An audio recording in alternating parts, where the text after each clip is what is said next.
Hi friends, a very good morning to all of you. In this session, we are going to see the important editorials that have appeared in the Hindu newspaper. One is from yesterday's edition, and the second one is from today's edition. Friends, the first one is about the racism, as we have celebrated the March 21st, the previous month, as a day against the racial discrimination. And the second one is about the post-COVID world and how to address the inequalities, especially pertaining to India. So, in a post-COVID world, what are the measures that we have to take to address the inequalities in our country? Okay, friends, the first one is a roadmap for tolerance. Racism will not be overcome with mere professions of good faith, but with anti-racist action. Friends, to end racism, we need to act. So only with that we can end racism. Okay, friends. Every year on March 21st, a global movement gathers to fight prejudice and intolerance by making the International Day for Elimination of Racial Discrimination. So every month on March 21st, we observe a day for elimination of racial discrimination. Friends, this provides an opportunity to explore the nuanced causes and consequences of modern racism and renew an important commitment to combat discrimination. Friends, this day helps us to understand the nuanced causes and as well as consequences of modern racism and renew an important commitment to combat discrimination and racial discrimination. Discrimination. Friends, racial discrimination, beyond being a breach of human rights, has harmful effects on human health and well-being and risks wider disruptions to social cohesion. These are the problems with the racial discrimination. That is, it breaches the human rights.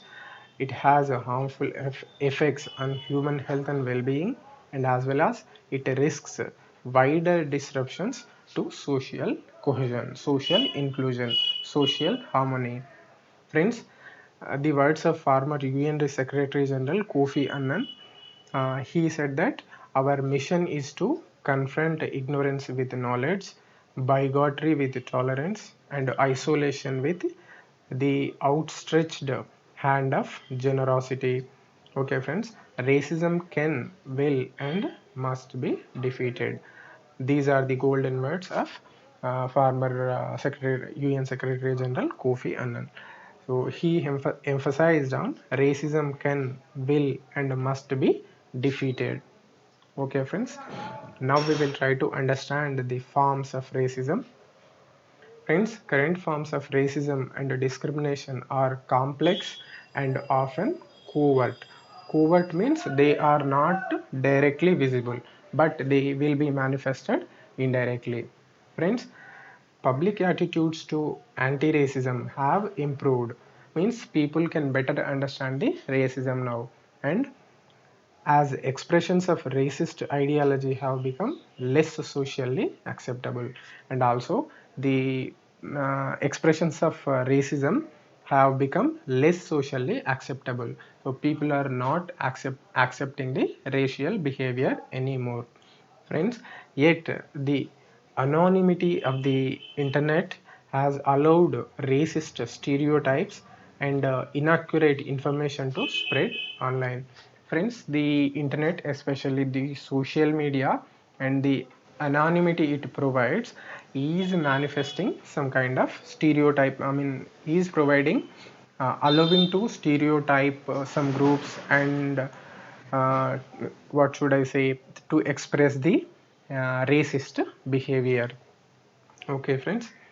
At the onset of the pandemic, and this is COVID-19 pandemic, traffic to hate sites and specific posts against Asians grew by 200% in the US. Friends, in a post-pandemic world, I mean, in the after the pandemic, traffic to hate sites and specific posts against Asians grew by 200%. Means they are almost doubled in the US. Friends, in India and in Sri Lanka, social media groups and messaging platforms were used to call for social and economic boycotts of religious minorities amid false information accusing them of spreading the virus. So this happened in our country and as well as in Sri Lanka, that some social media groups and messaging platforms have called for social and economic boycott of some religious sections, saying that they are trying to spread the virus. Okay, friends, structural forms of discrimination, including microaggressions and everyday indigenities, remain widespread. So, friends, structural forms of discrimination still remain in our country as well as across the world. Friends, the use of new technologies and artificial intelligence in security raise the specter of techno racism. Friends, the use of new technologies such as facial recognition and as well as the artificial intelligence, they bring the threat of techno racism. So please uh, try to remember this word, techno racism.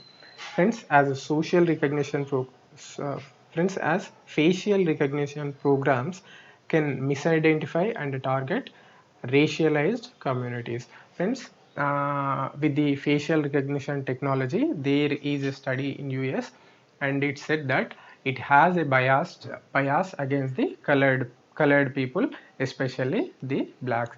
So this can lead to techno racism. Friends, prejudiced attitudes and discriminatory acts, whether subtle or overt, aggravate existing inequalities in societies. Friends, the acts of prejudice will aggravate the existing inequalities in societies. Friends, a study published by the Lancet drew attention to the social dimension of COVID-19 pandemic and the greater vulnerability of ethnic minorities who have been disproportionately affected. So, friends, a study by Lancet show that after the, I mean, in the COVID-19 situation, the ethnic minorities and vulnerable groups, I mean, they become more prone to social discrimination. Friends, the World Health Organization has cautioned on the dangers of profiling and stigmatizing communities that can lead to fear and subsequent concealment of cases and delays in detection. So friends, that the profiling and stigmatizing of communities, it may lead to hiding the COVID-19 virus, and this may lead to delay in detection. Friends, women and girls also carry a double burden of being exposed to racial and gender based prejudices. So this is a double whammy for women and children. Friends, racial discrimination deepens and fuels inequality in our societies. So this is the greatest danger. Friends, to contribute to this important discussion and signify the need for urgent work, UNESCO's headquarters in Paris hosted a global forum against racism and discrimination on March 22nd, 2021. Friends, what is the summit? It is Global Forum Against Racism and Discrimination. So this is held by UNESCO in Paris. Friends, in partnership with this is held in partnership with Republic of Korea. Friends, the forum gathered policymakers, academics, and partners to initiate a new multi-stakeholder partnership on anti-racism. Friends, the new proposed roadmap to tolerance calls for a multi-sectoral effort to tackle the root causes of racism through anti-racist laws, policies, and programs. Friends, what is the need of the hour? The need of the hour is anti-racist laws, policies and programs. That this means action. We need action on the ground to fight and end discrimination. Friends, the way forward that has been suggested by the forum is UNESCO's actions against racism through education, the sciences, culture, and communication offer an example of a way forward. Friends, UNESCO promotes the role of education in providing the space for young people to understand processes that sustain racism, to learn from the past, and to stand up for human rights. So this is the work that has been continued by the UNESCO for the younger generations, younger people. Friends, through new approaches to intercultural dialogue and learning, youth and communities can be equipped with the skills to eradicate harmful stereotypes and foster tolerance. So, with the proper teaching to guidance to younger generations, we can fight to eradicate harmful stereotypes and foster tolerance. Friends, UNESCO also offers a master international coalition for inclusive and sustainable cities, provides an additional platform for city level planning and a laboratory for good practices in the fight against racism. Friends, this is the good work that has been done in recent past. Friends, you may get a question about the work and the role of UNESCO in several sectors. If you get a question on racism, these will become the fodder points for your answer. Friends, recent and new manifestations of racism and discrimination call for renewed commitments to mobilize for equality. Friends, racism will not be overcome with mere professions, means mere talking of good faith, but must be combated with anti-racist action. So, what is needed is action. Friends, a global culture of tolerance, equality, and anti-discrimination is built first and foremost in the minds of the women and men. So, the culture of tolerance, equality, and anti-discrimination. This should be fostered in the minds of men and women. Okay, friends, this is about the article and the need to fight racism and discrimination. Friends, we'll now see the second article. It is about the rising inequalities in India after the post-COVID, after the COVID-19 disturbance, disruption, and need to fight the inequalities and ways to fight the inequalities. Friends, the pillars of an equitable post-COVID India. In the post-pandemic world, addressing inequality is key to sustaining growth and well-being. Okay, friends. Uh, COVID-19 in the last 1 year has once again reminded us the growing inequalities in India. Friends, there are several evidences that tell us about the inequalities in India. The post-pandemic, scenario has once again proved it. It showed the growing inequalities in India. Friends, a recent Pew Research report shows that India's middle class may have shrunk by a third due to the novel coronavirus pandemic, while the number of poor people earning less than 150 per a day more than double. This means the middle class has fallen into the poverty trap. So they have fallen up from above the poverty line to below poverty line. So the COVID-19 has cause for this. Friends, the Pew report also warned that the situation may actually be worse than estimated because of the worsening inequalities. So, the worsening inequalities might aggravate the situation, that is, the middle class people falling into poverty. Friends, international organizations like World Bank, International Monetary Fund, and ILO, International Labour Organizations, have also warned about rising inequalities in several countries, including India, due to pandemic. So several international organizations are warning that the um, inequalities might rise in several countries, including India. Friends, the inequalities are made worse now. Friends, inequalities in India have been high even in the pre-COVID-19 period. We know very well about the Oxfam report and the inequalities it exposed in India. So there were inequalities in pre-COVID-19 India also. Friends, the economic shock due to pandemic has been much more severe for the country for two reasons.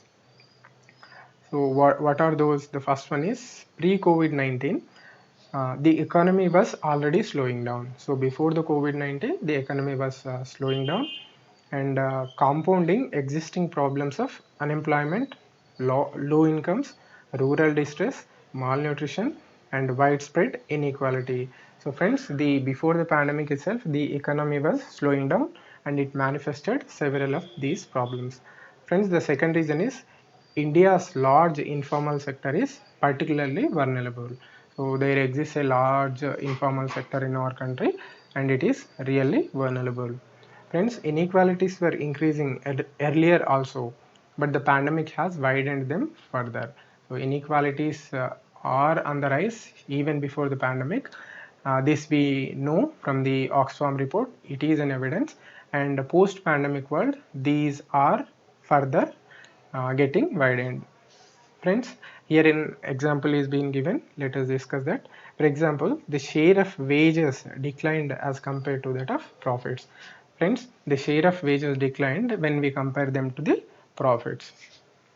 Friends, the big companies and large part of the corporate sector could manage the pandemic. So the big companies and a large part of the corporate sector, they managed the pandemic. Friends, the quarterly net profit of BSE 200 companies reached a record high of 1.67 trillion rupees in the third quarter of financial year 21 and was up by 57% year on year. So this is not at all a problem for BSE 200 companies. Their profits recorded a 57% rise year on year basis. Friends, but the informal sector and workers have suffered a lot with loss of incomes and employment in the last 1 year. So the workers and the informal sector have suffered losses in incomes and as well as employment. Friends, in other words, the recovery is more K-shaped with rising inequalities. So the recovery is there, but it is in combination with rising inequalities. Friends, there are some statistics. You can use them or quote them in your mains answer, to show them as an evidence.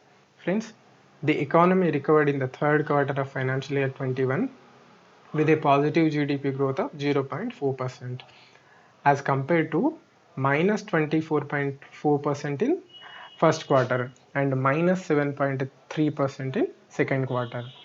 Friends, for the year FY21, the economy would contract by 8%. That is, it will register a minus 8% growth. Friends, GDP growth is likely to increase by 10 to 11% in financial year 2022. So but the levels of GDP show that if we will grow, if it will grow only around 1.1% in financial year 22 as compared to financial year 20 levels. This is financial year 20 levels are before pandemic. So when we compare with before pandemic levels, the economy will grow only by 1.1%. Friends, according to the Center for Monitoring Indian Economy, the employment rate is still 2.5% percentage points lower now as compared to the level before the lockdown last year. So the employment rate is still 2.5% low. when we compare it to the pre-pandemic level. Friends, women lost more jobs and many are out of the workforce. So the bad impact is more severe on women. Friends, inequalities have increased in healthcare and education. So inequalities have increased in both education and health sector. Friends, to fight this, the author suggests a three-step plan. So now we will see that plan. Friends, the British economist Anthony Atkinson says, much is written about the 1% and the 99%. This is 1% richer people and the rest 99%. But if we are serious about reducing income inequality, what can be done? So what can be done? Reduction in inequality is important for its own sake and for improving demand, which can raise private investment, consumption, as and exports for higher and sustainable economic growth. Friends, reduction is in inequality is very important. Not only for the disadvantaged people, but also for the entire economy and for people who are involved in business or economic activities. It is for raising the private investment, consumption, and exports for higher sustainable economic growth. Friends, the author suggests three-pronged strategy, that is for reducing inequalities. Friends, these are focus on employment and wages. This is one. And the second one is raising human development. This is the second one. And the third one is quasi-universal basic income and other social safety nets. Friends, these are the three steps that are being proposed by the author of this article. Friends, first, creation of quality of or productive employment is central to the inclusive growth approach. So employment generation or providing quality employment is the central to the inclusive growth. Friends, at the macro level, the investment rate which declined from 39% in 2011-12 to 31.7% in 2018-19 has to be improved. Friends, for economic activity, the investment rate is very important. So in 2011-12, it was highest at 39%. In 2018-19, it declined to 31.7%. So now the author suggests that investment rate should be improved. So this will create the new employment. Friends, if we see the Niti Aayog's document also, it also mentioned about the increasing the investment rate. Friends, investments in infrastructure, including construction, can create employment. Friends, construction can become an important factor in creating employment through the investments, because construction can be provided at the urban areas and as well as in rural areas. Friends, in the recent budget, the central government has rightly focused on capital expenditure for infrastructure. Friends, there is a program, as you all know, that is NIP, National Infrastructure Pipeline. So the author appreciates the central government's emphasis on investment in infrastructure. Friends, there are 7 challenges in employment. The author identifies 7 challenges in employment. Those are creating productive jobs for 7 to 8 million per year. So the employment creation is at very low now. So the challenge could be to generate at least 7 to 8 million jobs per year. Friends, the second one is correcting the mismatch between demand and supply of labor. So this will be the second challenge. Friends, only 2.3% of India's workforce has formal skill training as compared to 96% in South Korea, and it is 80% for Japan and 52% in United States. United States. Friends, the third one is structural change challenge. So what is the structural change challenge? Friends, manufacturing should be the engine of growth. Here, labor intensive exports are important, um, and manufacturing and services are complementary. Friends, as you all know, Bangladesh has growing, growing great heights, and it is recording greater GDP growth rates because it is focusing and was successful in exporting the labor intensive sectors. Those are especially apparels and garment sector, textiles and apparels. So the author wants here that India should also focus on manufacturing sector, and it should be the engine of growth, and the service sector should be complementary.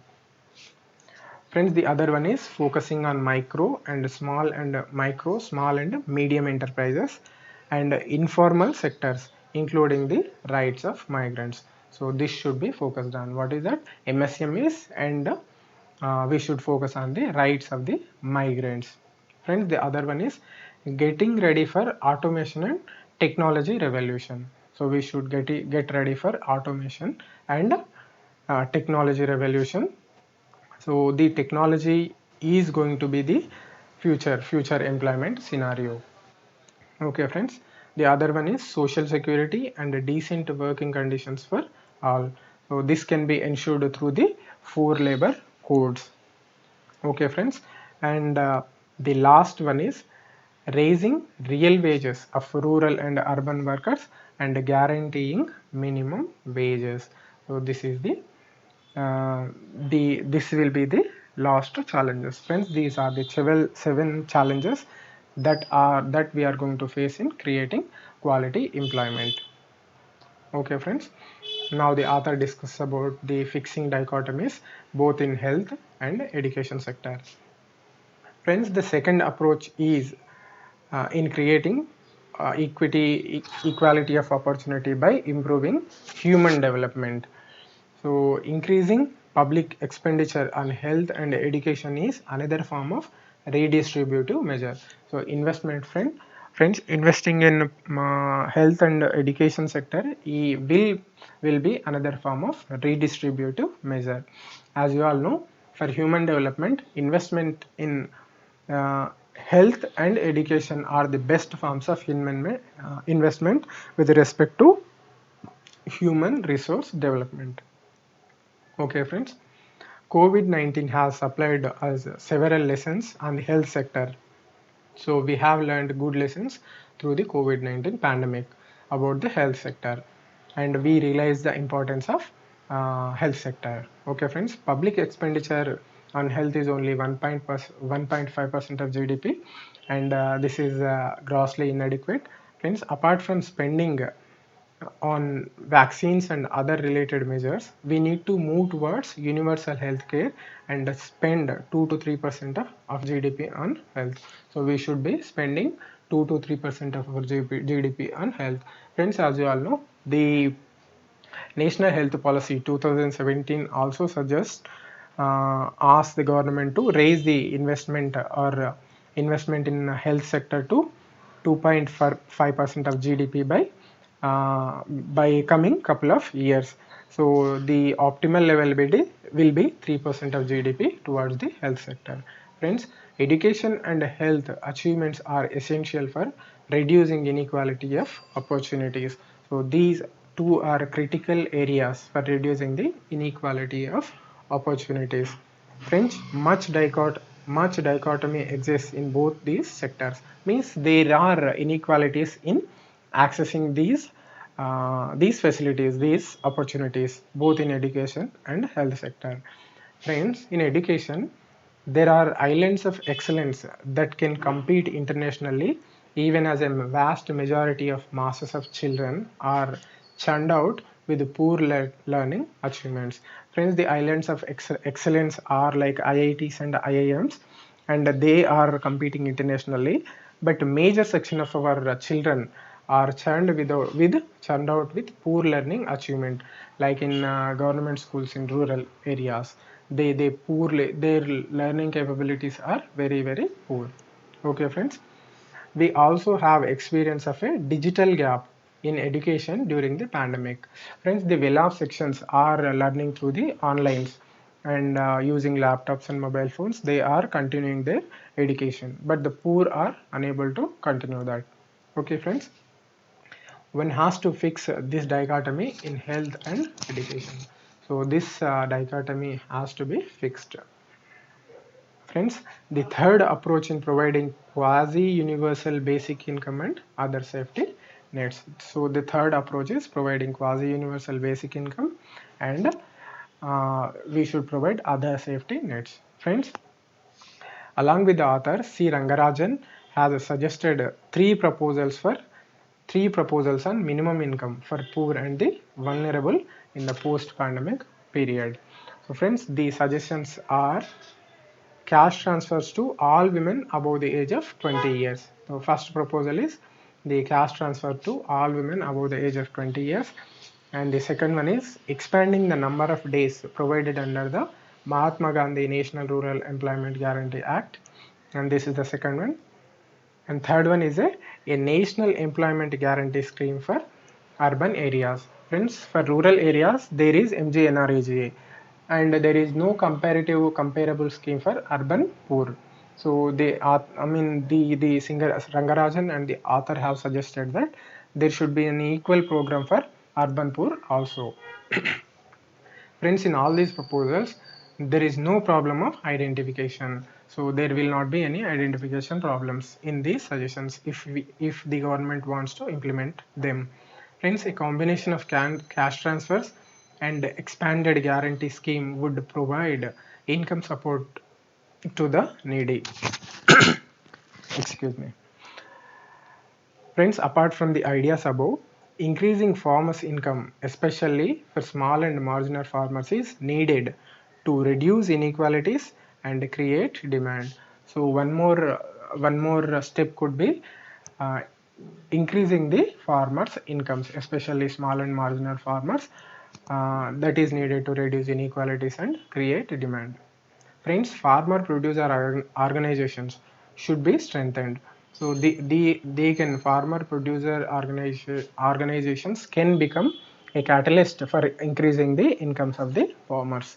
Friends, states have to be given bigger role in agri marketing reforms. The terms of trade for agriculture have to be improved. So the terms of trade are very, what can we say, unequal. I mean, not equal for the farmers. The farmers have less chance of bargaining or demanding fair price for their product. So this terms of trade should be uh, what should I say, equated. They have to be made more favorable to the farmers. Friends, now we will see the tax base and budget and how the government has to generate more income to spend spend for all these programs or schemes. Friends, enhancing tax and non-tax revenues of the government is needed to spend on the above priorities. So the government need finances to spend for the above priorities. The tax to GDP ratio has to be raised with the wider tax base. Friends, it is around 10% for our country, the tax to GDP ratio. It should be better for for countries like Brazil, etc. It is near to 20%. So we are lagging in tax to GDP ratio. It should be raised. Friends, richer sections have to pay more taxes. This is, I mean, everybody is agreeing, every expert is agreeing about this one, that richer sections have to pay more taxes. Friends, similarly, the inequalities between the center and states in finances should be reduced. So there are inequalities in finances between the center and states. This has to be reduced.